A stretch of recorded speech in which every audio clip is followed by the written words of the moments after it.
दादू दादू आपको पता भी है कल पापा पूरे 2 घंटे मेरे साथ रहेंगे। दादू कल पापा के साथ खूब मस्ती करेंगे। वे जो कल मैंने ड्राइंग बनाई है ना दादू, उसे पापा को कल ही दिखाऊंगा। वे खूब खुश हो जाएंगे, है ना दादू। बबलू की इतनी खुशी और उसका मासूम सा चेहरा देख रमेश बाबू उसे अपने सीने से लगा लेते हैं। उनकी आंखों के कोर से 2 बूंद कब झलक गए उन्हें भी पता नहीं चला। बबलू को सीने से लगाए रमेश बाबू भी अपने बचपन में पहुंच गए। जब भी बाबूजी, हाँ, रमेश अपने पिताजी को बाबूजी ही बोलते थे। घर आते तो दोनों भाई बहन बाबूजी की तरफ दौड़ पड़ते और उनके हाथ से थैला छीन लेते। बाबूजी हमेशा थैले में बच्चों के लिए खाने की कोई न कोई चीज़ अवश्य लाते थे, इसलिए रमेश और उसकी बहन की रुचि थैले में होती। कोई दिन ऐसा नहीं जाता जब बाबूजी बाहर से आए और थैले में कुछ न लाएं। कुछ न कुछ लाना वास्तव में अपने बच्चों के प्रति स्नेह का प्रतीक था, अपने को अपने बच्चों में समाहित करने जैसा था। बाबूजी जब बूढ़े हो गए, पोता सनी दुनिया में आ गया, तब भी बाबूजी यदि बाहर थोड़ी देर के लिए पार्क तक भी जाते तो सनी के लिए कुछ न कुछ ले आते। अपने इस क्रम को उन्होंने जीवन पर्यंत नहीं छोड़ा। सनी को भी अपने पिता रमेश के बचपन जैसी ही आदत बन गई थी कि जैसे ही दादू आते वह उनकी ओर लपक कर उनके हाथ से लाए थैले को झपट लेता।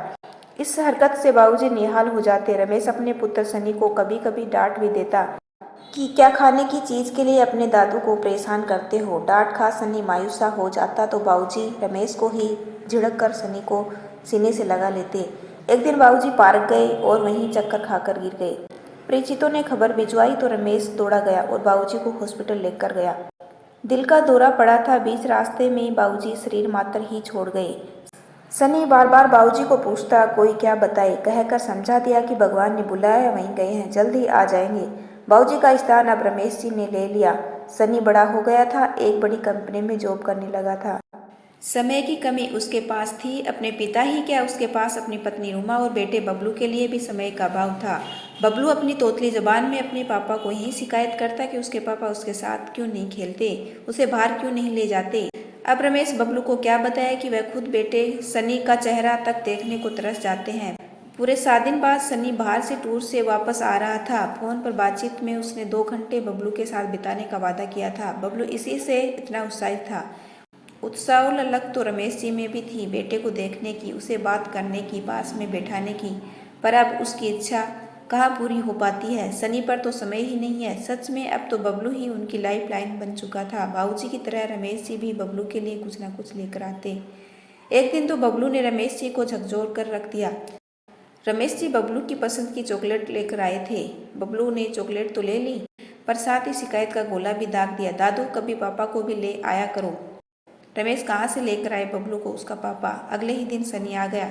आते ही उसने पिता रमेश जी के पांव छुए। रमेश जी ने उसे अपने बाहों में भींच लिया। उसके खाली हाथ को देख रमेश जी बोले, अरे बबलू के लिए कुछ नहीं लाया।